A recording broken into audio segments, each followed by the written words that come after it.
Pessoal, atenção, estamos na nossa aula número 1, bloco 5 do curso de 120 questões da Lei de Improbidade Administrativa.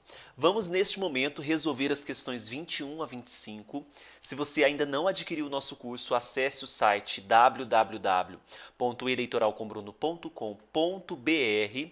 Nós já estamos com a aula 1 totalmente completa para você. São 6 blocos, contendo 5 questões cada, ou seja, as primeiras 30 questões já estão disponíveis. Essas questões de número 21 a 25, que nós resolveremos neste primeiro bloco, nesse bloco 5, ela foi cobrada em 2016 pela Banca CESP. Atenção!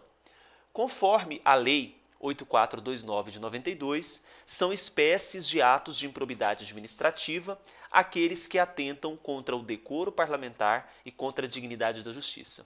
Não. É claro que não. Se você observar a Lei 8429, nós temos ali capítulos, um capítulo chamado dos atos de improbidade, e você vai observar quais são as classificações que nós temos de atos de improbidade. Então, a primeira delas são aqueles atos que causam enriquecimento ilícito. Temos ainda aqueles que causam lesão ao erário e os que atentam contra os princípios da administração. Além desses, em 2016, através da Lei Complementar número 157, nós tivemos a inserção de uma seção nova que fala sobre aqueles atos de improbidade administrativa decorrentes de concessão ou aplicação indevida de benefício financeiro ou tributário. Então, essas são as hipóteses. Então, decoro parlamentar, contra a dignidade da justiça, não são espécies de atos de improbidade. Tudo bem? Então, as espécies estão previstas no artigo 9º, no artigo 10, 10A e o 11. Tá certo? 22.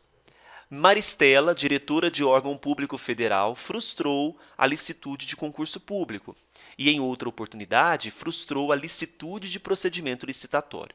Então, nós temos aqui a frustração à licitude de concurso, que é um ato que atenta contra os princípios da administração, e temos um ato que frustra procedimento licitatório, que é um ato que causa lesão, ou seja, prejuízo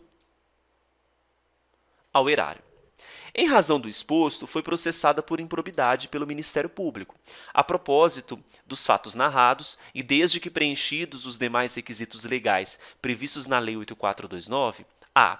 O dolo é indispensável para a configuração do ato ímprobo apenas na primeira conduta. Quando se fala, então, de frustrar licitude de concurso, atentar contra os princípios da administração, conforme estabelece o nosso artigo 11, né, da Lei 8429, esses atos que atentam contra os princípios da administração, eles importam, portanto, para sua configuração, o dolo é indispensável. Agora, na lesão ao erário, o que nós temos aqui na configuração? Dolo ou culpa. Então, neste caso aqui, o dolo é o quê? Dispensável, enquanto que nos princípios da administração atentados, o dolo ele é indispensável. Então, a letra A ela está o quê? Verdadeira. B. O dolo é indispensável para a configuração do ato apenas na segunda? Na segunda ele é dispensável, porque pode-se admitir culpa. A letra C. Tratam-se de atos ímprobos de mesma natureza? Não, naturezas diversas. Tratam-se de atos ímprobos de mesma natureza, já vimos que não. E o dolo é indispensável para a configuração em ambas as condutas, somente na primeira conduta. Então, qual que é o gabarito da questão 22? Letra A. 23. Considera-se agente público para efeito de caracterização da prática de ato de improbidade administrativa todo aquele que exerça, ainda que transitoriamente, cargo, emprego ou função na administração pública direta ou indireta, desde que tal cargo, emprego ou função, grifa esse desde, seja exercido de forma remunerada. Claro que não. O artigo 2º da nossa Lei 8429, ela é clara em afirmar que poderá, olha só, artigo 2º, olha lá na reputa-se agente público para os efeitos desta lei, todo aquele que exerce, ainda que transitoriamente, ou sem remuneração. Ou sem remuneração. Então, não é necessário que haja esse exercício de forma remunerada. Então, marque como incorreta artigo 2º da lei. 24. Considere que, hipoteticamente, o integrante de comissão de licitação do Poder Judiciário Federal tenha percebido vantagem econômica para liberar, antes de sua publicação, cópia de edital de licitação de obra pública a determinada empresa interessada em participar do certame. Veja que eu estou ferindo aqui um procedimento licitatório. A conduta do membro da comissão configura ato de improbidade? Configura. Já sei que configura. Temos que agora classificar. Já posso eliminar A, já posso eliminar a B, já posso... A letra D, somente configurará ato de improbidade na hipótese de haver acréscimo do preço ofertado que decorra de conhecimento prévio do edital. Não, é um ato de improbidade. Só que a letra C fala que causa prejuízo ao erário. Então, será que é uma hipótese de lesão ao erário? Punível na modalidade culposa ou dolosa? Se for lesão ao erário, a gente sabe que pode ser dolo ou culpa. E frustrar procedimento licitatório é lesão ao erário.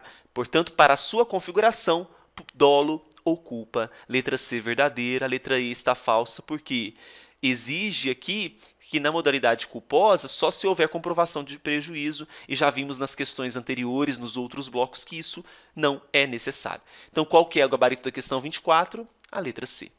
E a última questão do bloco 5. A responsabilidade civil decorre de ato omissivo ou comissivo, de caráter exclusivamente doloso, que resulte em prejuízo ao erário ou aos terceiros. Para respondermos essa questão, a gente precisa invadir um pouco a Lei 8.112.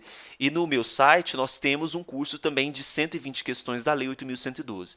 E a gente sabe que lá no artigo 122 da Lei 8.112, ele é bem claro em falar que a responsabilidade civil decorre de ato omissivo ou comissivo, de caráter doloso ou culposo. Então, eu não posso dizer que é caráter exclusivamente doloso. E a gente pode observar também que na Lei 8.429, nos atos que atentam contra a improbidade, nos atos que lesionam o erário, que enriquecem ilicitamente, que atenta contra os princípios, por exemplo, no caso de lesão ao erário, tem dolo ou culpa.